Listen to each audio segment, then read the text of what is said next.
একটা কথা আছে না, কপালে না থাকলে কি ঠকঠাকালে হবে কি। আর সত্যি কপালে নেই আজকে চাউমিন খাওয়ার, তো চাউমিন খাবো কি করে। আজকে তো কপালে রয়েছে পোলাও আর আলুর দম, তো সেটা খাবো না এটা খাবো কি করে হয়।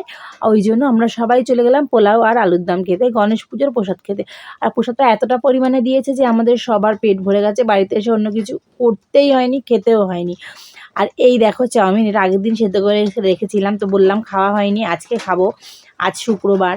আর এরকম করে চাউমিন আমার মা বানাতো ছোটোবেলা, আমাদের বানিয়ে দিত হলুদ চাউমিন।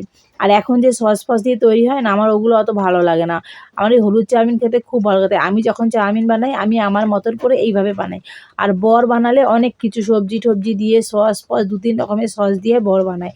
আর রান্না করে না আমি খাবার দাবার একদম ফেলে রাখা পছন্দ করি না। দেখো বাপ ছেলের খাওয়ার কোনো পাত্তা নেই।